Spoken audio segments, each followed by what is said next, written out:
Hello everyone, welcome to IQ Tab. So let's start with the newspaper analysis for 12th of January 2022. First of all, let's understand what all news we have to discuss today. सबसे पहले we'll talk about the National Youth Festival. Now ये एक annual event है जो कि हर साल मनाया जाता है on the birth anniversary of Swami Vivekananda that falls on 12th of January. तो आज उनका birth anniversary है, ठीक है, birth date है, उसी दिन National Youth Festival हर साल मनाया जाता है. तो अब जो recently हो रहा है उसका 25th edition है. सबसे पहले हम इसके बारे में समझेंगे. Second we'll talk about the Global Risk Report जो कि हर साल World Economic Forum निकालती है. उसका जो recent edition है वो recently आया है. हम second इसके बारे में समझेंगे. Third we'll talk about the Global Economic Prospect Report. ये हर साल World Bank निकालता है, ठीक है. तो आपको बस ये ध्यान रखना है कि कौन सा रिपोर्ट यहाँ पर कौन सी ऑर्गेनाइजेशन निकालती है, आपको मेनली ये ध्यान रखना है, ठीक है. तो ये वाली जो है ग्लोबल इकोनॉमिक प्रोस्पेक्ट रिपोर्ट ये वर्ल्ड बैंक निकालती है, हम इसके बारे में समझेंगे. And finally will talk about the India and south Korea का जो बायलैटरल ट्रेड है उसको इंक्रीज करने की बात की जा रही है to a tune of around $50 billion, ठीक है. $50 बिलियन तक हमारे ट्रेड को इंक्रीज करने की कोशिश की जा रही है. तो ये चार टॉपिक्स है जो हम समझेंगे आज पर्टिकुलर आज के वीडियो के अंदर. Let's move on to the first topic that we have to talk about. It is about the national youth festival. देखिए रिसेंटली जो 25th एडिशन है वो इसका हो रहा है and that is being held in Puducherry, ठीक है. अब ये हर साल मनाया जाता है on the birth anniversary of Swami Vivekananda, ठीक है. आई होप ये आपको प्रॉपर्ली समझ आ गया. नाउ ऑन दिस ओकेजन जो हमारे प्राइम मिनिस्टर है उन्होंने कुछ चीजें बोली हैं. First thing that the world looks at the India's young demography with very hope and faith. इसका मतलब क्या है कि देखिए इंडिया का जो अगर एवरेज पॉपुलेशन अगर आप देखेंगे दैट इज एक्चुअली यंग, ठीक है. इंडिया का जो डेमोग्राफिक डिविडेंड है, डेमोग्राफिक डिविडेंड का मतलब होता है जो एवरेज पॉपुलेशन है वो हमारा बहुत ही यंग है, मतलब हमारे पास जो वर्क फोर्स है वो बहुत ही स्ट्रांग है, बहुत ही यंग वर्क फोर्स है. इसीलिए हम डिफरेंट डिफरेंट फील्ड्स के अंदर बहुत अच्छी तरीके से एक्सेल कर सकते हैं अभी आने वाले फ्यूचर के अंदर, ठीक है. तो वही बोला जा रहा है कि जो वर्ल्ड है वो इंडिया की यंग डेमोग्राफी की तरफ बहुत ही होप एंड फेथ की तरह देखता है. मतलब जितने भी ग्लोबल लेवल की प्रॉब्लम्स है उन सबको सॉल्व करने की हमारे अंदर इतनी सारी वो चीजें हैं, कैलिबर्स है हमारे अंदर, इतनी कैपेबिलिटी है कि हम उन प्रॉब्लम्स को सॉल्व कर सकते हैं, ठीक है. इसलिए हमारे ऊपर होप एंड फेथ काफी ज्यादा है. Second is that India is young in its thoughts and consciousness. मतलब हम अपने थॉट्स एंड कॉन्शियसनेस में काफी यंग है, मतलब हम किसी भी पर्टिकुलर प्रॉब्लम के अंदर एक न्यू अप्रोच देते हैं, ठीक है, एक नया आउटलुक देते हैं, एक फ्रेश मतलब केस की तरह उसको सुनने की कोशिश करते हैं, ठीक है. एंड तब उस सॉल्यूशन मतलब उस पर्टिकुलर प्रॉब्लम के लिए एक सॉल्यूशन लाने की कोशिश करते हैं. देखिए इसके अलावा इंडिया की जो थिंकिंग एंड फिलॉसफी है they have always accepted change. Now this is a very important line. अगर आप इसको समझेंगे इट एक्चुअली सेज कि जो इंडिया का थिंकिंग और फिलॉसफी है वो इतना रिजिड नहीं है, मतलब इतना स्ट्रांग नहीं है कि अपने अंदर चेंजेस ना आने दे. इंडिया कभी ये नहीं बोलता है कि जो हम बोल रहे हैं वो सच मतलब वही सच है, जो और कोई बोल रहा है वो सच नहीं है, ऐसा इंडिया कभी नहीं बोलता है. इंडिया हमेशा चेंज को एक्सेप्ट करता है. मतलब कोई भी चीज अगर इंडिया को ऐसा लगता है कि हाँ ये चीज सच हो सकती है तो उसको इंडिया हमेशा अडॉप्ट करने की कोशिश करता है. इसके अलावा youth have democratic values as well as demographic dividend. देखिए एक तरफ तो जो इंडिया की पॉपुलेशन है बहुत ही यंग है, यानी कि उसके पास डेमोग्राफिक डिविडेंड है, हमारे पास एक अपॉर्चुनिटी एक्सेल करने की हर एक फील्ड के अंदर, बिकॉज हमारा एवरेज पॉपुलेशन बहुत ही यंग है. बट साथ ही साथ वो जो यंग पॉपुलेशन है उसके पास बहुत ही अच्छी डेमोक्रेटिक वैल्यूज है. इसका मतलब है वो मॉरली बहुत ही अपराइट है, वो एथिकली बहुत ही अपराइट है. इसका मतलब क्या है, एक अच्छे वर्कफोर्स के साथ साथ हमारे पास जो पॉपुलेशन है वो मॉरली बहुत ही अच्छी है, एक एथिकल पॉपुलेशन है हमारे पास, यानी कि हमारे पास एक अच्छा ह्यूमन बींग्स का मतलब एक ग्रुप है, ठीक है. हमारे पास सिर्फ एक वर्कफोर्स नहीं है बट हमारे पास जो ग्रुप है वो they are actually very good human beings. And इसके अलावा इंडिया जो है it considers the youth as a demographic dividend and development driver. देखिए आगे जाके जितना भी डेवलपमेंट होने वाला है उनका एक्चुअली ड्राइवर कौन होगा, उनको कौन आगे जाकर ड्राइव करेगा, कौन उनको रन करेगा, that is actually the youth of the country, ठीक है. इस चीज को इंचार्ज जो यहाँ पर हमारे प्राइम मिनिस्टर ने रिसेंटली हाईलाइट किया है, ठीक है. तो हमें इन पर्टिकुलर स्टेटमेंट्स को यहाँ पर हमेशा ध्यान रखना है. नाउ अगर आप इस मैप को देखेंगे आपको यहाँ पर पुडुचेरी का मैप दिखेगा. नाउ रिसेंट जो एडिशन है 2022 का जो एडिशन है और नेशनल यूथ डे का वो यहीं पे हो रहा है. नाउ जो पुडुचेरी है वो 4 पार्ट्स में डिवाइडेड है, यनम, पुडुचेरी, कराईकाल और माहे, ठीक है. ये चारों प्लेसेस जो है ये चारों कंबाइन होकर पुडुचेरी बनाता है, आपको ध्यान रखना है, ठीक है. नाउ आपको एक चीज और ध्यान रखना है यहाँ पर. देखिए जो माहे है वो केरला के अंदर है, पुडुचेरी और कराईकाल जो है वो तमिलनाडु के अंदर है और जो यनम है ये आंध्र प्रदेश के अंदर है. And these four they combine to form a single union territory that is this, ठीक है. तो अब यहाँ पर आपसे जो क्वेश्चन पूछा सकता है that can be to arrange them in north to south directions या फिर to arrange them in east west direction basically, ठीक है. देखिए ज्यादा अच्छी चांसेस यही है कि आपसे ईस्ट वेस्ट के पूछा जाएगा, बिकॉज अगर आप देखेंगे लॉन्गिट्यूडनली ज्यादा फैले हुए हैं. तो उसके लिए आपको एक चीज याद रखना है. देखिए एम, ठीक है, पी के वाई, यहां पर आप देखेंगे एमपी के पास एक की है. अगर आप सिंपल एक छोटा सा फैक्टर मतलब याद कर सकते हैं दैट एमपी हैज अ की, तो इस तरीके से आप याद कर लेंगे दैट पुडुचेरी के अंदर कौन कौन सी चीजें हैं वो वेस्ट टू ईस्ट कैसे मूव करती है. एम सबसे पहले आता है, ठीक है, माहे, देन कम्स पी यानी कि पुडुचेरी, देन कम्स के एंड फाइनली कम्स वाई यानी कि एनम, ठीक है. This is how it works. आपको छोटे छोटे फैक्टर्स यहाँ पे छोटे छोटे निमोनिक्स के रूप में आपको याद करना है इन सब चीजों को. तो ये बहुत इंपॉर्टेंट है, आपको प्लीज इसको ध्यान रखिएगा. ये फेस्टिवल जो है 12th ऑफ जनवरी यानी कि आज ये स्टार्ट होगा एंड 13 जनवरी यानी कि 2 दिनों का ये फेस्टिवल है जो कि वर्चुअल मोड में चलेगा. वर्चुअल मोड का मतलब क्या है कि वीडियो कॉन्फ्रेंसिंग के थ्रू चलेगा. ऑब्वियसली बात है बिकॉज ऑफ कोविड के कारण यहाँ पर पूरी तरीके से फुल फ्लैश यहाँ पर सेलिब्रेशन नहीं हो पा रहे हैं, तो इसको हम वर्चुअल मोड के अंदर यहाँ पर लॉन्च किया है हमने रिसेंटली हमारे प्राइम मिनिस्टर के अंदर. जो हमारा यूथ फेस्टिवल है that is being organised with some aims. कुछ एम है इसके. फर्स्ट एम क्या है, फर्स्ट एम इसका ये है कि जो हमारा इंडियन यूथ है उनके माइंड को शेप करना चाहता है, उनको ट्रांसफॉर्म करना चाहता है ताकि एक यूनाइटेड फोर्स की तरह काम करे। हमारे नेशन बिल्डिंग को देखिए, यहाँ पर हमें डिफरेंट डिफरेंट अप्रोच लगाने की जरूरत नहीं है, हमें यहाँ पर हर एक पर्सन को आकर एक यूनाइटेड फोर्स लगाने की जरूरत है। हमारे पास जितने भी देखिए जो डिफरेंट डिफरेंट कल्चर्स हैं, जो डाइवर्स कल्चर्स हैं, उन सबको यहाँ पर इंटीग्रेट करके एक सिंगल थ्रेड के अंदर लाने की जरूरत है। दैट इज कॉल्ड एज एक भारत श्रेष्ठ भारत। एक भारत का मतलब है द सिंगल इंडिया, श्रेष्ठ भारत का मतलब है ग्रेट इंडिया, यानी कि single India should be a great India. हमें यहाँ पर अपने इंडिया को यहाँ पर डिवाइड नहीं करना है। देख, India should be India, India को इसका मतलब ये बिल्कुल भी नहीं है इंडिया को यहाँ पर हिंदू मुस्लिम सिख ईसाई के अंदर हम डिवाइड करना स्टार्ट कर देंगे। These all need to combine together and they need to actually हर एक चीज को मतलब हर एक चीज को यहाँ पर साथ में मिलकर सोचने की जरूरत है, ताकि एक साथ मिलकर अपने डिफरेंट कल्चर्स को यहाँ पर एक जगह इंटीग्रेट किया सके और इन सब के साथ एक यूनाइटेड फ्रंट की तरह यहाँ पर कोशिश की जा सके, ठीक है, हर प्रॉब्लम को सॉल्व करने की। तो ये जो फेस्टिवल होगा ना, यहाँ पर कुछ जितने भी पार्टिसिपेंट्स होंगे उनको कुछ चीजें दिखाई जाएंगी। They will be around video capsules. Now देखिए, जैसा हमने देखा है यहाँ पर ये पर्टिकुलर जो होने वाला है, ये समिट जो होगा वो वीडियो कॉन्फ्रेंसिंग के मोड में होगा, राइट। इसलिए यहाँ पर बहुत सारे डिफरेंट वीडियोस दिखाई जाएंगे, जो पुडुचेरी है, ऑरोविले है, इन सब चीजों को दिखाई जाएंगे। देखिए, पुडुचेरी तो आप समझ गए, यहाँ पर तो रिसेंटली हो रहा है। ऑरोविले देखिए एक टाइप की सिटी है जो कि औरोबिंदो घोष के लिए बनाई जा रही है। औरोबिंदो घोष आपको याद होगा, जो वो थे हमारे फ्रीडम फाइटर थे, उनको डेडिकेट किया जा रहा है एक पर्टिकुलर प्लेस ऑरोविले, ठीक है। हम इसके बारे में किसी एक पर्टिकुलर वीडियो के अंदर बात करेंगे, बट ऑरोविले आपको बस इतना ध्यान रखना है कि औरोबिंदो घोष को यहाँ पे डेडिकेट किया जा रहा है। सो पुडुचेरी, ऑरोविले, ये सब जो जितने इंपॉर्टेंट चीजें हैं ना, जो एक्चुअली जो उस टाइम जो यूथ थे उस टाइम उन्होंने क्या क्या चीजें की थी, इन सब चीजों को यहाँ पर मतलब शोकेस करने की कोशिश की गई है। इन सबको डिफरेंट चीजों को बनाकर एक इमर्सिव सिटी एक्सपीरियंस की तरह यहाँ पे शो किया जाएगा वीडियो के फॉर्म में। इसके अलावा बहुत सारे डिफरेंट फोक गेम्स होंगे, बहुत सारे इंडिजिनियस स्पोर्ट गेम्स होंगे, जो कि एक्चुअली हेल्प करेगा जो यूथ टू यूथ का रिलेशन है उसको बिल्डअप करने में, ताकि ये जो यूथ है आगे जाकर लीडर ऑफ द नेशन की तरह आगे बढ़ सके, ठीक है। देखिए, आज की जो यूथ है वही एक्चुअली कल के जो वो होते हैं, ठीक है, जो हमें हर चीज को गाइड करते हैं, जो हर पर्सन को आगे लेके चलते हैं, ठीक है। तो यहाँ पर बहुत जरूरी है कि हम आज के यूथ को लीडर की तरह यहाँ पे कन्वर्ट कर सके, ठीक है। अब देखिए, जो हमारा यूथ का फेस्टिवल होता है ना, उसके साथ साथ में एक यूथ की समिट भी होती है। समिट का मतलब क्या है? समिट का सीधा सा मतलब है जहां पे डिफरेंट स्टेक होल्डर्स आते हैं, बातचीत करते हैं, राइट। इसी तरीके से जो यूथ फेस्टिवल के साथ में जो यूथ समिट होता है ना, वहां पर बहुत सारे डिफरेंट यूथ्स आते हैं, वहां पर एक साथ आके बातचीत करते हैं। तो इस साल की जो बातचीत होने वाली है, that is going to be held on 4 themes. Total 4 themes है। पहला है that environment, climate and sustainable development goals के अंदर हम किस तरीके से इनको साथ लेकर ग्रोथ कर सकते हैं। मतलब हमें डेवलपमेंट करना है, इसमें कोई डाउट नहीं है, बट साथ ही साथ हमें एनवायरमेंट का, क्लाइमेट का और सस्टेनेबल डेवलपमेंट गोल यानी कि जो हमारे एसडीजीज है उनका सबका साथ में ध्यान रखना है। सेकंड, जितना टेक्नोलॉजी है, एंटरप्रेन्योरशिप है, इनोवेशन है, इन सबको भी हमें यहाँ पे साथ लेके चलना है।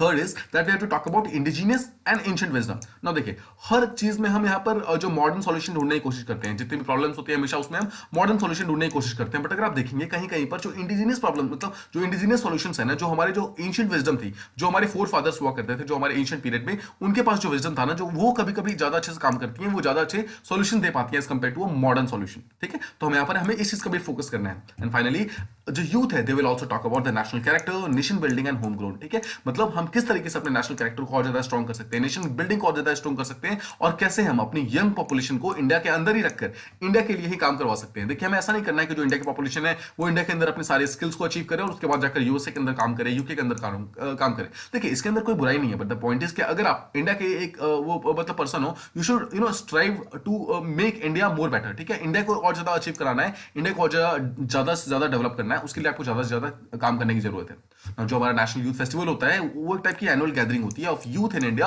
With various activities. देखिए, ऑल्दो इस साल ये जो है वो इन पर्सन नहीं हो पा रहा है, ये वर्चुअल मोड में हो रहा है, बट नॉर्मली जो होती है वो हर साल एक गैदरिंग की तरह होती है, जहां पर जो बहुत सारे डिफरेंट सेक्टर्स के यूथ होते हैं वो एक साथ आते हैं और बहुत सारी एक्टिविटीज होती है।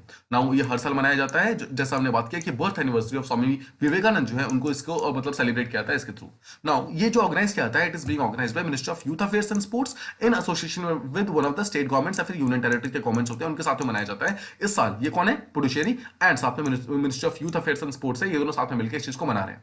दस, ये जो फेस्टिवल है it is held in different state each year. Now this is very important, आपको ध्यान रखना है। ऐसा नहीं है कि ये जो नेशनल यूथ डे है वो हर साल एक ही स्टेट में होता है, ये हर साल अलग अलग स्टेट्स के अंदर होता है, ठीक है, आपको ध्यान रखना है। और ये हमेशा नेशनल यूथ वीक के बीच में होता है। ये नेशनल यूथ वीक होता है, ये हर साल जनवरी 20 से 16 के बीच में मनाया जाता है। दैट इज एक्चुअली बिकॉज जनवरी 12 जो होता है that is the birth date of Swami Vivekananda, और अगले 4 दिनों तक यानी कि नेशनल यूथ मतलब जो 16 तारीख तक यानी कि इस पूरे हफ्ते को नेशनल यूथ वीक की तरह मनाया जाता है, ठीक है।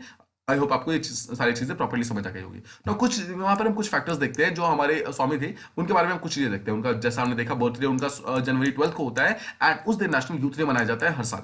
उनका जो ओरिजिनल नेम था दैट वाज एक्चुअली नरेंद्र नाथ दत्त, ठीक है, ये उनका ओरिजिनल नेम था। वो एक्चुअली एक इंडियन हिंदू मॉन्क थे और साथ में फिलोसफर थे, जो कि चीफ डिसाइपल यानी कि इनके जो गुरु थे that was actually Ramakrishna Paramahamsa, ठीक है, ये इनके गुरु थे। तो आपको यहाँ पर बेसिक इन्फॉर्मेशन आई होप सारी प्रॉपर्ली समझ आ गई होगी। Let's move on to the next topic that we have to talk about. It is about the global risk report, जो 2022 का रिसेंट एडिशन आया है, हम इसके बारे में बात करते हैं। सबसे पहले आपको ये ध्यान रखना है, जो रिस्क रिपोर्ट होता है ये हमेशा वर्ल्ड इकोनॉमिक फोरम निकालता है और हर साल निकालता है, ठीक है, ये एनुअल रिपोर्ट है ना। इस साल अगर देखेंगे तो जो इमर्जिंग रिस्क हमारे लिए निकल रही है, जो ग्लोबल लेवल पे जो इकोनॉमी देखो, जो ग्लोबल इकोनॉमी जो हमारी यानी कि जो ग्लोबल लेवल पे जो पैसे वगैरह का जो मैटर है उसमें कौन कौन से रिस्क है। First is cyber security, second is the जो पैंडेमिक हमारा चल रहा है, third is the climate change and fourth is space का एडवांसमेंट, ठीक है। तो हम इसके बारे में सबके बारे में समझेंगे, पर आपको ध्यान रखना है cyber security, pandemic, climate change and space advancement, ये चार ऐसे मेजर फैक्टर्स है जो कि एक्चुअली रिस्क की तरह इमर्ज हो रहे हैं इस पर्टिकुलर ईयर के अंदर। अगर हम ओवरऑल ग्लोबल इकोनॉमी की बात करें तो ग्लोबल इकोनॉमी धीरे धीरे श्रिंक हो रही है and it has shrink to around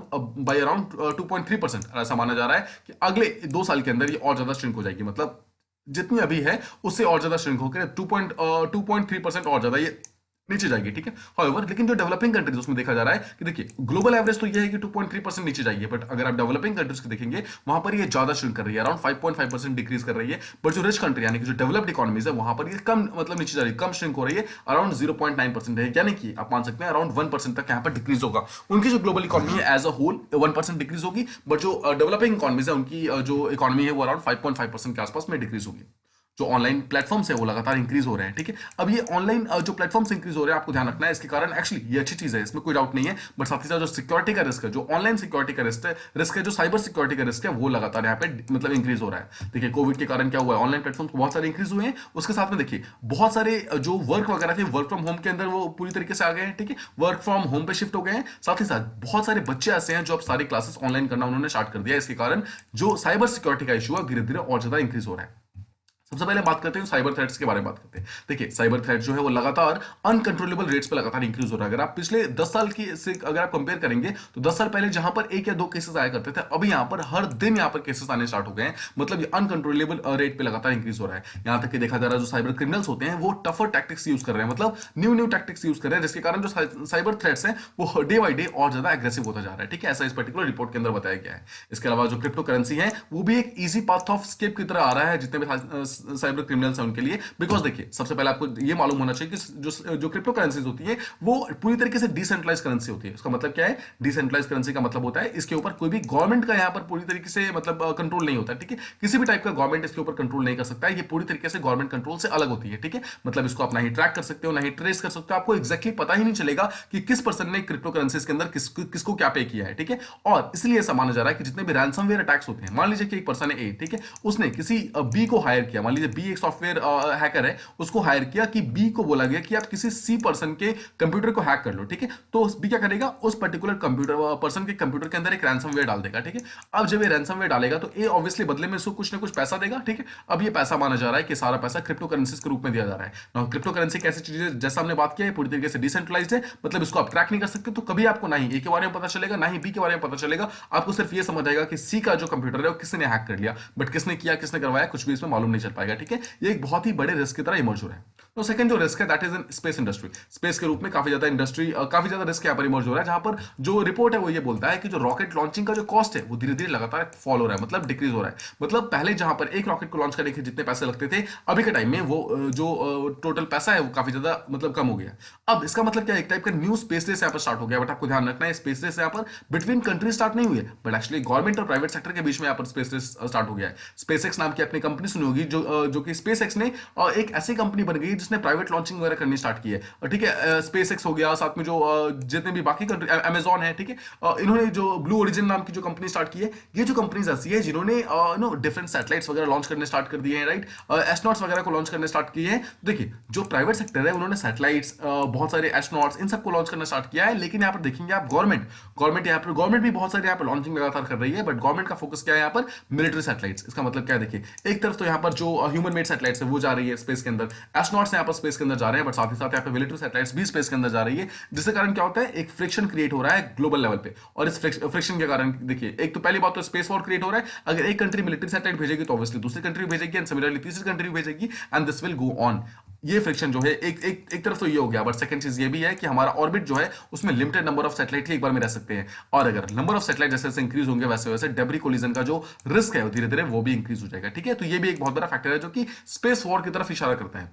third is climate change. देखिए क्लाइमेट चेंज की बात करें, जो टॉप 3 क्लाइमेट रिस्क है ना हमारे इस पर्टिकुलर रिपोर्ट के अंदर, they are loss of biodiversity, second is extreme weather, और third is the failure to act on the climate change. ये 3 मेन चीजें हैं जो कि एक्चुअली क्लाइमेट चेंज के अंदर टॉप 3 रिस्क है।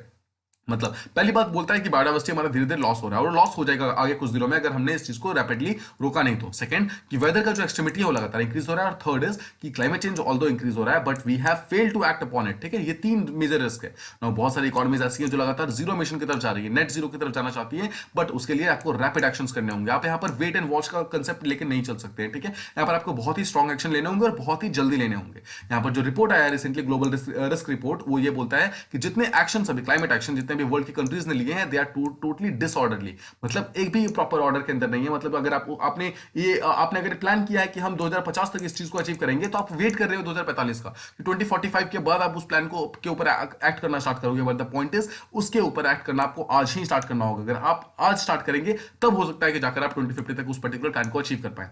Now there is a faster shift from the intense carbon polluter is the need of the moment। ठीक है, अभी के टाइम में जितने भी कार्बन पॉल्यूशन के जितने भी सोर्सेस है, ऐसी कोई भी चीज जिससे कार्बन पॉल्यूट होता है, कार्बन रिलीज होता है, उन सबसे पूरी तरीके से शिफ्ट होने की जरूरत है। हमें यहाँ पर रेन्यूएबल सोर्सेस ऑफ एनर्जी की तरफ जाने की जरूरत है, जो कि हमें इन सब चीजों से बचा सके। अगर आप पिछले 2 सालों का देखेंगे, in the past 2 years during the pandemic, जो वर्ल्ड के जो टॉप 20% है उनका तो देखिए पूरी तरीके से लॉस रिकवर हो गया है। जो भी उन्होंने घाटा उनको जो हुआ था धीरे धीरे वो सब के सब वहां पर उन्होंने उस चीज को रिकवर कर लिया है। लेकिन जो नीचे वाले जो बॉटम 20% है, उनका जितना गया था वो तो गया ही, बट साथ में 5% और ज्यादा मतलब जा चुका है पिछले 2 सालों के अंदर। आई आप समझ रहे होंगे। देखिए रिच और जो पुअर के बीच में जो गैप है, जो यहाँ पर जो डिवीजन है वो लगातार इंक्रीज होता जा रहा है। इसका मतलब क्या है, रिच हो रहा है, पुअर जो है यहाँ पर और ज्यादा पुअर हो रहा है। इसका मतलब क्या है, इनकम इनइक्वालिटी, जेंडर इनइक्वालिटी, यहाँ पे ग्लोबल के लेवल पे जो इनइक्वालिटी है सब कुछ धीरे धीरे इंक्रीज हो रही है।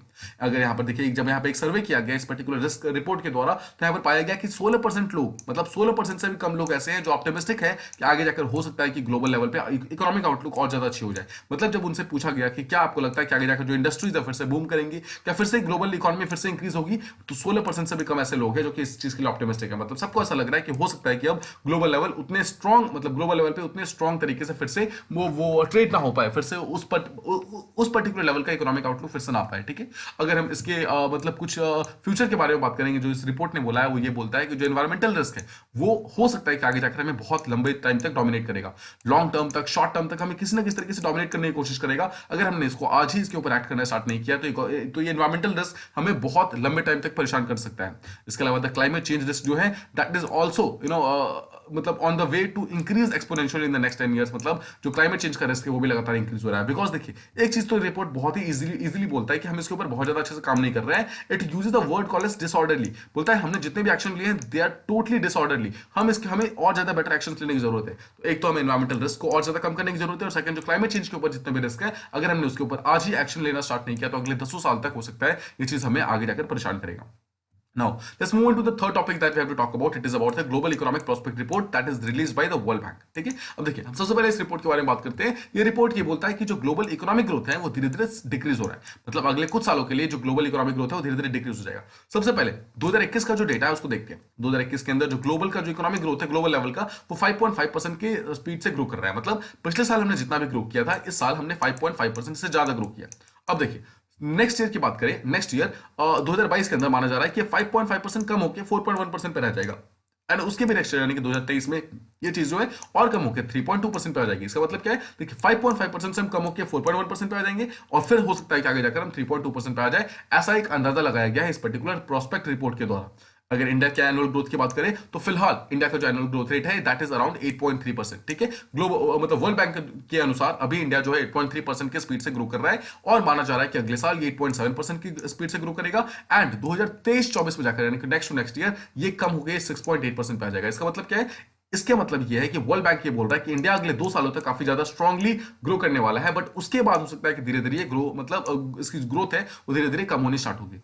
इसके अलावा ये भी बोला गया है, it also flag the risk pose by the rising inflation and the growing inequality. जैसे हमने पीछे ही बात किया था अभी कि ग्लोबल लेवल पे जो इन्फ्लेशन है वो काफी ज्यादा इंक्रीज हो रहा है, महंगाई बढ़ रही है, और साथ ही साथ जो इनइक्वालिटी और ज्यादा बढ़ रहा है। इसका मतलब है रिच और ज्यादा रिच हो रहा है और जो पुअर है वो और ज्यादा पुअर हो रहा है। It noted that having recovered in 2021, देखिए 2020 में जब यहाँ पे कोविड आया था उसके बाद हमने इस साल 2021 के अंदर काफी अच्छे से रिकवरी तो की है, लेकिन इसके बावजूद जो हमारा ग्लोबल इकोनॉमी है that is going towards a slow down. हम काफी ज्यादा धीरे धीरे स्लो डाउन की तरफ जा रहे हैं। इसका मेन रीजन ये है, मेन रीजन इसका है न्यू कोविड वेरिएंट्स जैसे ओमिक्रॉन हो गया। इसके अलावा इन्फ्लेशन लगातार इंक्रीज हो रहा है, इसके अलावा डेट एंड इनकम इनइक्वालिटी है वो लगातार बढ़ रही है, एंड फाइनली जो reducing fiscal and monetary support, यानी कि जो fiscal and monetary support actually में लोगों को प्रोवाइड करना चाहिए था, वो फिस्कल एंड मॉनेटरी सपोर्ट लोगों को मिल नहीं पा रहा है। क्यों नहीं मिल पा रहा है? देखिए गवर्नमेंट यहाँ पर फिस्कल सपोर्ट नहीं दे पा रही है, मॉनेटरी सपोर्ट नहीं दे पा रही है। इसका रीजन ये है बिकॉज गवर्नमेंट अभी पूरी तरीके से इंडल्ज्ड है कोविड से फाइट करने में, वैक्सीन को प्रोक्योर करने में और डिफरेंट चीजों को लाने में, ताकि सब लोगों को वैक्सीन दिला सके, यानी कि बेसिकली जितनी भी बाकी चीजें हैं उनके अंदर इंडल्ज्ड है। उसके कारण गवर्नमेंट यहाँ पे वेलफेयर स्कीम्स के ऊपर बहुत अच्छे से ध्यान नहीं दे पा रहा है।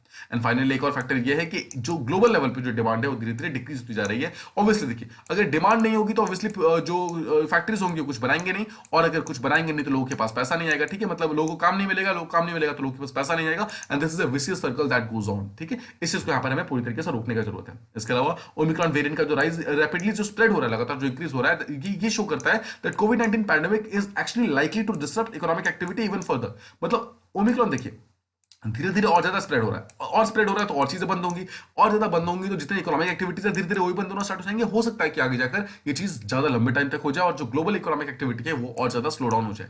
फर्दरमोर अगर हम मेजर इकोनॉमीज की बात करें वहां पर बहुत बड़ा एक डी एक्सलेशन देखा गया है, मतलब जितनी भी मेजर इकोनॉमीज है वो भी इस चीज से दूर नहीं है। यूएसए यूके जैसा आप जानते हैं ओमिक्रॉन से बहुत ही बैडली अफेक्टेड है, उसके कारण ये चीजें जो है उनके मतलब कंट्री के अंदर भी जो ग्लोबल इकोनॉमी है, जो इकोनॉमी है उनके अंदर वो काफी ज्यादा डिक्रीज हो रही है। डिक्रीज होने के कारण क्या हो रहा है, देखिए जैसे यूएस है, चाइना है, ये सब अभी तक मैन्युफैक्चरिंग हब हुआ करती थी, लेकिन मैन्युफैक्चरिंग हब होने के बावजूद जब उनकी कंट्री के अंदर यहाँ पर चीजें कम हो जाएंगी तो क्या होगा, प्रोडक्शन बहुत ज्यादा कम हो जाएगा, बिकॉज ये कंट्री एक्चुअली मतलब बहुत सारी चीजें बनाती थी। अगर वो बना नहीं पाएंगी तो डिमांड तो उतनी रहेगी, ग्लोबल लेवल पे जो डिमांड है वो तो रहेगी। अब ग्लोबल लेवल पे जो डिमांड है उसका सारा का सारा जो वेट है, मतलब जो उसका प्रेशर है, that will actually fall on the emerging economies and the developing economies.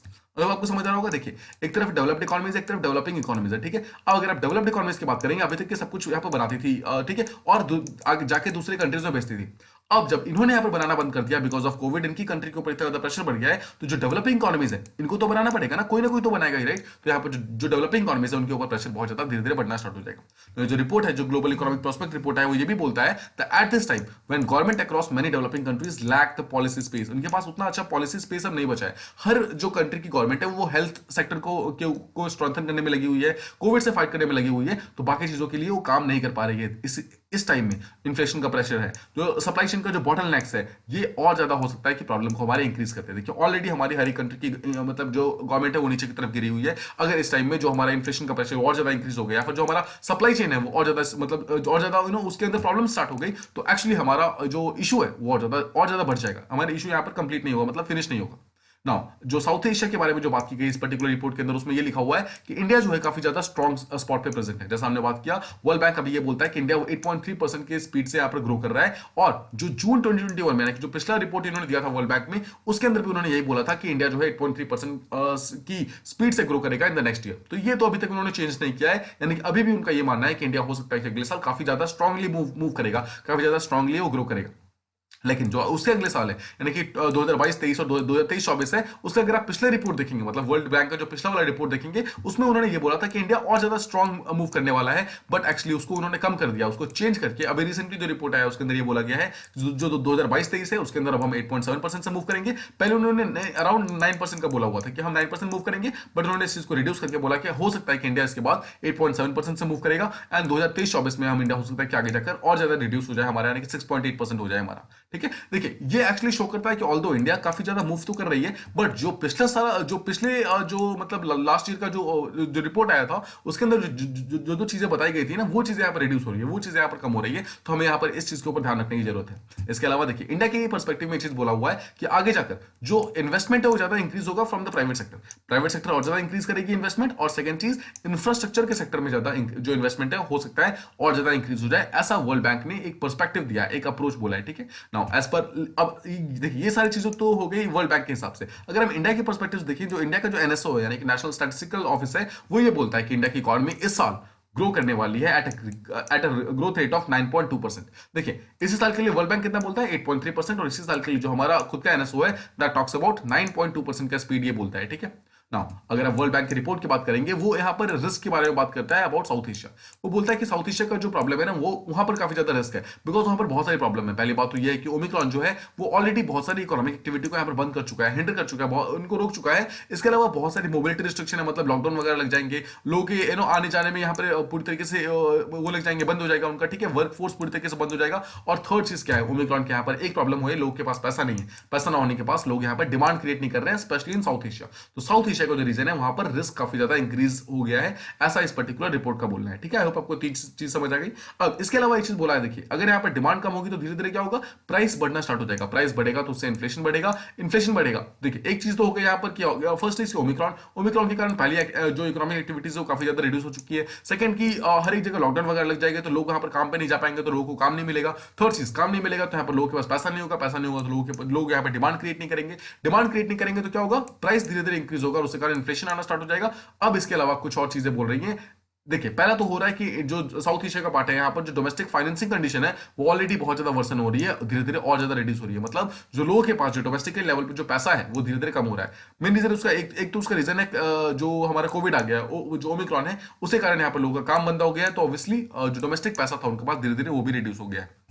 Second is जो उनका रियल इनकम है, रियल इनकम धीरे धीरे इरोड हो रहा है। रियल इनकम इरोड होने का मतलब क्या है कि इन्फ्लेशन बढ़ रहा है। अगर आप शॉर्ट टर्म में देखिए इन्फ्लेशन बढ़ रहा है। देखिए मान लीजिए कि आज आप कोई चीज 10 रुपए में खरीद पा रहे थे, ठीक है, अब तो इसका मतलब क्या है, इस 10 रुपए की वैल्यू कितनी है, 10 रुपए के बराबर। अब मान लीजिए सेम चीज को खरीदने के लिए आपको 15 रुपए देना पड़ रहा है, ठीक है, मतलब सेम मतलब 3-4 दिनों के बाद आपको सेम चीज खरीदना है बट आपको 15 रुपए देना पड़ रहा है। इसका मतलब क्या हुआ, अब इस सेम चीज का प्राइस यहाँ पर 5 रुपए इंक्रीज हो गया है। इसका मतलब क्या है कि अब जो 15 रुपए है वही काम कर रहा है जो कुछ दिनों पहले 10 रुपए किया करता था। मतलब एक्चुअली अब 10 रुपए की वैल्यू अब 10 रुपए के बराबर नहीं रही, अब 10 रुपए की वैल्यू 15 रुपए की मतलब हो गई है। मतलब अब हम 5 रुपए एक्स्ट्रा दे रहे हैं तब जाकर हमें वही सामान मिल रहा है, ठीक है। अब आपको समझ आ रहा होगा कि एक्चुअली इसकी वैल्यू यहाँ पर डिक्रीज हो गई है। तो जो हमारा रियल इनकम था ना वो धीरे धीरे इरोड हो गया है। तो जैसे जैसे इन्फ्लेशन बढ़ता है ना, वो हमेशा जो मनी की वैल्यू होती है उसको धीरे धीरे इरोड कर देता है। सेकंड चीज तो ये हो गई। और थर्ड की जो हमारा फाइनेंशियल सेक्टर है साउथ एशिया के अंदर वो लगातार वीकन हो रहा है। देखिए जितने भी कंट्री हमारे साउथ एशियन कंट्रीज हैं, ठीक है, हर एक कंट्री के अंदर देखिए यहाँ पर श्रीलंका है, श्रीलंका यहाँ पर पूरी तरीके से इकोनॉमिक स्लो डाउन के अंदर चल रही है। इंडिया का भी बहुत यहाँ पर स्ट्रॉन्ग पर्सपेक्टिव नहीं चल रहा है, इंडिया का भी यहाँ पे कहीं ना कहीं स्लो चल रहा है। पाकिस्तान की तो हालत छोड़ ही दीजिए, पाकिस्तान का तो बुरा हाल है, ठीक है, पाकिस्तान बिल्कुल ही डाउन ट्रोडन चल रहा है। अगर आप बांग्लादेश को देखेंगे, बांग्लादेश डाउन चल रहा है। तो जितनी भी बेसिकली साउथ एशियन कंट्रीज है, किसी का भी यहाँ पर बहुत ज्यादा स्ट्रॉन्ग नहीं चल रहा है, ठीक है, हर एक का फाइनेंशियल सेक्टर बहुत ही ज्यादा वीक है। यही चीज यहाँ पर इस पर्टिकुलर रिपोर्ट के अंदर हाईलाइट की गई है कि पूरे ग्लोबल लेवल पे इश्यूज तो है, बट साथ में जो साउथ एशिया का रीजन है वहां पर प्रॉब्लम और भी ज्यादा है। Now, this region is also vulnerable to climate-induced increases। जो हमारी गरीबी है, जो हमारे फूड प्राइसेस यानी कि इन्फ्लेशन है, डिजीज है, जो हमारे चाइल्ड की जो डेथ वगैरह होती है, जो ये मतलब 5 साल से पहले, इन सब के कारण प्रॉब्लम और ज्यादा बहुत सारा बढ़ी हुई है। अब इसके कारण यहाँ पर ओमिक्रॉन आ गया, यहाँ पर क्लाइमेट चेंज आ गया, इन सब के कारण यहाँ पे प्रॉब्लम और धीरे धीरे इंक्रीज होती जा रही है, ठीक है। तो ये हमारा थर्ड टॉपिक था जिसमें हमने ग्लोबल इकोनॉमिक प्रोस्पेक्टिव रिपोर्ट जो कि वर्ल्ड बैंक रिलीज करता है उसके बारे में बात की। Now let's talk about the India south Korea के बायलैटरल ट्रेड के बारे में समझते हैं कि एक्जैक्टली क्या है यहाँ पे पर्सपेक्टिव क्या है। देखिए इंडिया और साउथ कोरिया ने रिसेंटली डिसाइड किया है कि जो अपना बायलैटरल ट्रेड है उसको हम और ज्यादा इंक्रीज करेंगे, और उसको इंक्रीज करके अगले 10 सालों के अंदर यानी कि 2030 तक हम इस चीज को इंक्रीज करके $50 बिलियन तक लेके जाएंगे, ठीक है। ये इसका मेन एम है। नाउ जो ये टारगेट है 2018 में हमने सेट कर लिया था, बट इसको फिर से यहाँ पर रीइटरेट किया गया है। रिसेंटली दोनों कंट्री के जो फॉरेन मिनिस्टर्स थे वहां पर मीट करते हैं, मतलब आपस में मिलते हैं, और उन्होंने डिसाइड किया, इस चीज को डिस्कस किया कि किस तरीके से हम इस टारगेट को अचीव कर सकते हैं, ठीक है। देखिए 2018 के अंदर दोनों ने डिसाइड किया था कि हम अपने टारगेट को इतना इंक्रीज करेंगे, मतलब $50 बिलियन तक लेके जाने की कोशिश करेंगे, ठीक है। मतलब इंपोर्ट एक्सपोर्ट दोनों को मिलाकर, ठीक है, सबको $50 बिलियन तक लेके जाएंगे। अब उसको कैसे करना है उस चीज के लिए रिसेंटली हमारे दोनों कंट्री के जो फॉरेन मिनिस्टर्स हैं उन्होंने रिसेंटली मीट किया। नाउ जो target is to be achieved by giving a fresh momentum to CEPA. आपको ध्यान होगा सीईपीए और सीईसीए दोनों के बारे में हमने काफी अच्छे तरीके से बात कर रखी है। नाउ जो सीईपी होता है talks about comprehensive economic partnership agreement, ठीक है, आप यहाँ पर पार्टनरशिप होगा, पार्टनरशिप एग्रीमेंट, और साथ में होता है CECA that is actually comprehensive economic cooperation agreement. ये दोनों ही चीजें हमने साउथ कोरिया के साथ साइन की हुई है। नाउ पॉइंट इज कि इसको हमें अच्छे तरीके से और ज्यादा इंप्लीमेंट करने की कोशिश करनी है। मतलब एक फ्रेश मोमेंटम से हमें एक फ्रेश पर्सपेक्टिव के साथ हमें इसको देखने की जरूरत है, इसे फ्रेश एक पर्सपेक्टिव के साथ इसे सॉल्व करने की जरूरत है। ऑल्सो दोनों गवर्नमेंट ने ये डिसाइड किया है कि मतलब बैक टू बैक डिस्कशंस करेंगे ताकि जितने भी उनके इंडस्ट्रियल लीडर्स हैं, जितने भी इंडस्ट्रियल प्लेयर्स हैं, वो आपस में डिसाइड करके आपस में मिलकर यहाँ पर ट्रेड को बूस्ट कर सकें, ठीक है। ठीक है। जब मीटिंग हुई है तो दोनों मिनिस्टर्स ने ये डिसाइड किया कि अपने अपने जो रिस्पेक्टिव नेगोशिएटिंग मतलब नेगोशिएटिंग टीम्स है ना, मतलब देखिए हर एक जो कंट्री होती है उसके एक तो जो प्रोमिनेंट जो होते हैं, जो कि जैसे फॉरेन मिनिस्टर्स हैं, वो जाकर मीट करते हैं, पर उनके साथ में उनकी टीम्स होती है जो डिप्लोमैट्स से होती है, ठीक है। जो डिप्लोमैट्स एक्चुअली मतलब सारे डील को फाइनलाइज करते हैं कि क्या एग्जैक्टली टर्म्स क्या होंगे डील के, क्या क्या चीजें करनी है, क्या क्या चीजें नहीं करनी है। बोला क्या है, जितने भी नेगोशिएटिंग टीम्स होंगी ना, ये रेगुलर बेसिस पे मिला करेंगे और ये मिल करके एक्चुअली डिसाइड करेंगे कि कैसे हम इस ट्रेड के इश्यूज को, मतलब जो हम ट्रेड को और ज्यादा इंक्रीज करना चाहते हैं उसको और कैसे इंक्रीज करें, ठीक है। ये एक्चुअली हेल्प करेगा हमारे सीईपी यानी कि जो पार्टनरशिप अग्रीमेंट है उसको और ज्यादा स्ट्रेंथन करने में। ये इस चीज को हमारी हेल्प करेगा जब हम दोनों जो है रेगुलरली मिलना स्टार्ट करेंगे। तो now the countries are to negotiate regularly to address the supply chain resilience. जितनी भी प्रॉब्लम्स हमारी सप्लाई चेन के अंदर है उन सबको सॉल्व करने के लिए हम लगातार मीट करेंगे, ऐसा दोनों ने डिसाइड किया।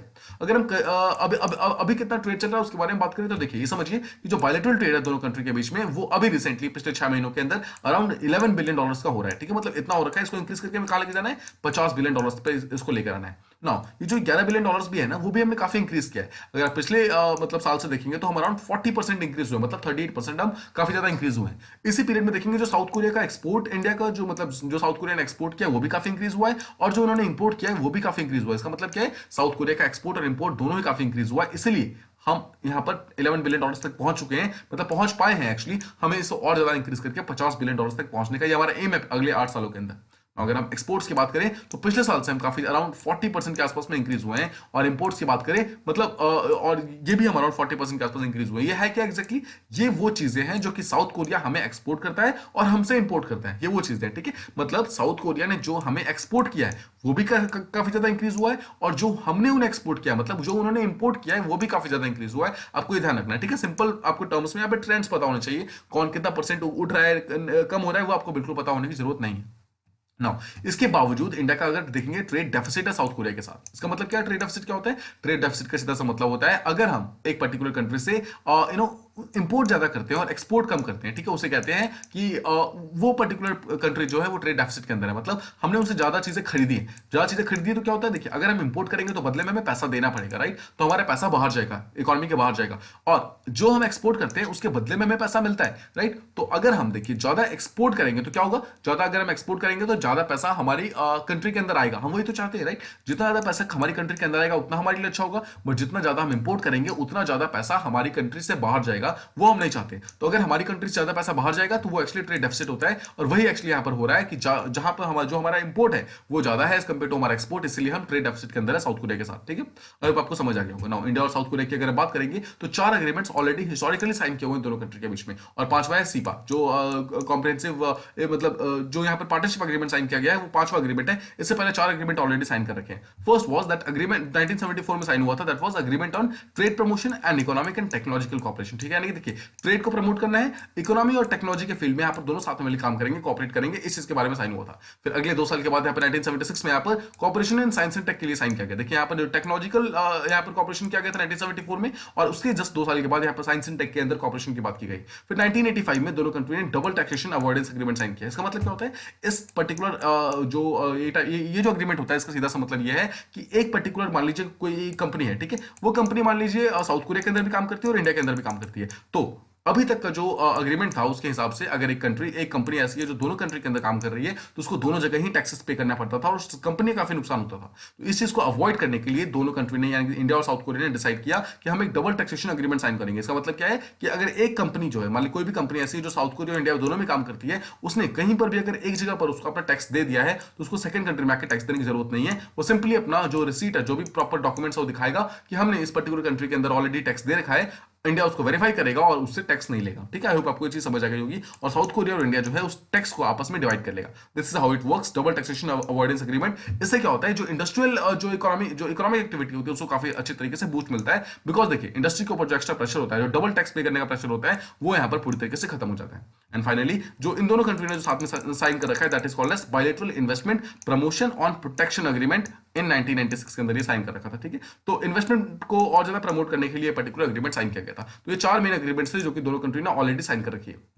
अगर हम इन्वेस्टमेंट की बात करें, साउथ कोरिया जो है इंडिया के लिए फिफ्थ लार्जेस्ट इन्वेस्टर है, ठीक है। मतलब जितने भी कंट्रीज जो इंडिया के अंदर इन्वेस्ट करती है उसमें साउथ कोरिया जो है 5वें नंबर पे सबसे लार्जेस्ट है। अगर हम मेजर इन्वेस्टमेंट की बात करें तो आपको याद होगा सैमसंग, एलजी, इन कंपनीज का आपने नाम सुना होगा, जो टीवी, फ्रिज एंड जितने भी इलेक्ट्रॉनिक अप्लायंसेस है वो सभी सब बेचती है। तो ये दोनों कंपनी यहाँ पर साउथ कोरिया की कंपनी, आपको ध्यान रखना है। नाउ साउथ कोरिया कंपनी ने इंडिया के अंदर इन्वेस्ट करना देखिए 1997 में स्टार्ट किया था। देखिए 1997 में क्या होता है, एशियन फाइनेंशियल क्राइसिस आता है जो कि थाईलैंड में स्टार्ट हुआ था। तो थाईलैंड में जितने भी बड़े बड़े बैंक्स थे उन सबका पैसा लगा था, अचानक से डूबना स्टार्ट हो गया, ठीक है। इसी कारण ये पैसा डूबना स्टार्ट हुआ था, तो बहुत सारी कंट्री यहाँ पे अफेक्ट हुई। South Korea, Indonesia, Hong Kong, Philippines, Malaysia, loss, ये जितने भी कंट्रीज थी जो थी साउथ ईस्ट एशियन कंट्रीज हैं, इन सबका यहाँ पे अफेक्ट होना स्टार्ट हुआ। तो इस चीज से हटने के लिए बहुत सारी कंट्री ने अपना पैसा थाईलैंड से निकाल करके दूसरी कंट्री के अंदर इन्वेस्ट करना स्टार्ट किया। तो जो साउथ कोरिया थी उसने अपना पैसा थाईलैंड से निकाल के इंडिया के अंदर इन्वेस्ट करना स्टार्ट किया। एंड दिस इज हाउ जो इंडिया और साउथ अफ्रीका के बीच में जो ये कंपनी का जो मतलब अग्रीमेंट था ये साइन होना स्टार्ट हुआ। This is how the investment began, ठीक है। तो ये थे वो 4 टॉपिक्स जिसके बारे में हमने प्रॉपर्ली समझने की कोशिश की है। आज के लिए कुछ क्वेश्चन है जिसको आप ट्रू या फॉल्स के फॉर्म में आंसर कर सकते हैं। The first question is that the national youth festival is celebrated in national capital region every year. Second question is that the cryptocurrencies are being majorly used as payment for ransomware attacks according to the risk report. Third is that the India's annual GDP growth is expected to increase in the next year as per Global Economic Prospect report. Fourth is India has a trade surplus with South Korea. The fifth question is that India and South Korea have recently signed the double taxation avoidance agreement. And the last question is that in 1997 Asia financial crisis began in South Korean tech companies. ठीक है, इनके question के answer आपको true या false के form में देने हैं। तो कल के क्वेश्चन थे उसे हम देख लेते हैं। The first question was that the Montenegro is the latest member of NATO यानी कि नॉर्थ अटलांटिक ट्रीटी ऑर्गेनाइजेशन। जी हाँ, बिल्कुल सही स्टेटमेंट है, हमने इसके बारे में बात की थी 2017 के अंदर। इस कंट्री यानी कि मॉन्टेनीग्रो ने इस पर्टिकुलर ऑर्गेनाइजेशन को ज्वाइन किया है। सेकंड इज द OSCE यानी कि Organization for Security and Cooperation in Europe जो है it has members from Asia too. तो क्या देखिए एक यूरोपीय ऑर्गेनाइजेशन है, क्या इसके अंदर एशिया के मेंबर है? जी हाँ, बिल्कुल इसके अंदर एशिया के मेंबर्स भी हैं, आपको ये ध्यान रखना है। Third is currently FDI is not allowed in insurance sector in India. जी नहीं, ये गलत स्टेटमेंट है, और अलाउड है 76% तक ये इसमें पूरी तरीके से इंश्योरेंस जो है इस सेक्टर के अंदर जो एफडीआई है वो अलाउड है। बट आपको ध्यान रखना है एलआईसी के अंदर अभी तक सिर्फ अलाउड नहीं था, अब एलआईसी के अंदर भी 20% अराउंड अलाउ मतलब किया गया है। Next is any entity can be registered as a company and a body corporate at the same time in some cases. जी नहीं, देखिए ये एक थोड़ा सा आपको ध्यान समझना है। एक ऐसी कंपनी क्या एक टाइप पे एक कंपनी भी हो सकती है और बॉडी कॉर्पोरेट हो सकती है? जी नहीं, देखिए सेम नहीं हो सकती है। ऐसा हो सकता है जैसे कल हमने एग्जांपल लिया था गूगल का। देखिए गूगल कंपनी जो है वो गूगल एक टाइप का बॉडी कॉर्पोरेट है, गूगल एक कंपनी नहीं है, बिकॉज गूगल यूएसए के अंदर रजिस्टर्ड है, तो ये कभी कंपनी बन नहीं सकती। बट गूगल चाहे तो अपना एक सब्सिडरी भेज सकती है, बट उसका नाम गूगल नहीं होगा। उसका पूरा नाम क्या है यहाँ पर? Google private services limited. वो जो कंपनी है वो यहाँ पे इंडिया में आकर कंपनी की तरह रजिस्टर्ड है, कंपनी एक्ट 2013 के अंदर। तो अब आई होप आप समझ रहे होंगे कि गूगल यहाँ पर एक अकेली कंपनी है, गूगल की सब्सिडरी हो सकती है, जो हो सकती है कि इंडिया के अंदर आके कंपनी बन जाए, बट गूगल खुद आकर इंडिया के अंदर कंपनी नहीं बन सकती, बिकॉज गूगल एक बॉडी कॉर्पोरेट है। Now the next question was that both Covishield and Corbevax has been made by Serum Institute of India. जी नहीं, ये गलत स्टेटमेंट है, आपको ध्यान रखना है। कोविशील्ड तो बनाई है, बट कॉर्बेवैक्स यहाँ पर जो है जो बायोलॉजिकल जो हैदराबाद की कंपनी है उसने बनाया है। बट जो दूसरा जो वैक्सीन यहाँ पर रिसेंटली अप्रूव हुआ है कोवेवैक्स, ठीक है, वो कोवेवैक्स जो है उसको सीरम इंस्टीट्यूट ने बनाया है, ठीक है। Next question is that gateway to health जो है वो एक नेचुरल साइट है। जी नहीं, ये एक टाइप का मैन मेड क्रिएटर है, आपको याद होगा 1972 के अंदर तुर्कमेनिस्तान के अंदर इसको बनाया गया था, जहाँ पे कुछ सोवियत साइंटिस्ट ने क्या किया था, नेचुरल गैस को ढूंढने के चक्कर में एक बड़े से जो एक सिंकहोल बन गया था, सिंकहोल के अंदर आग लगा दी थी, वहां से जितने भी गैसेस रिलीज हो रहे थे उस गैसेस को रोकने के लिए यहाँ पर आग लगा दी थी। And the last question was that the animal organs are not used in human transplant because of non rejection from the human body. Yes, this is very true. और कोई भी एनिमल ऑर्गन को हम यूज इसलिए नहीं कर पाते हैं बिकॉज जो हमारी बॉडी होती है, बॉडी के अंदर जो फाइट मैकेनिज्म है वो किसी भी एलियन ऑर्गेनिज्म को यानी किसी भी बाहर के ऑर्गेनिज्म को एक्सेप्ट नहीं करता है हमारी बॉडी के अंदर। ये थे हमारे सारे क्वेश्चन और सारे के सारे टॉपिक्स जिसके बारे में मैंने प्रॉपर्ली समझने की कोशिश की। आई होप आपको सारे टॉपिक्स एंड सारे क्वेश्चन प्रॉपर्ली समझ आ गए होंगे। If you like the video please do like share and subscribe and thank you so much for listening.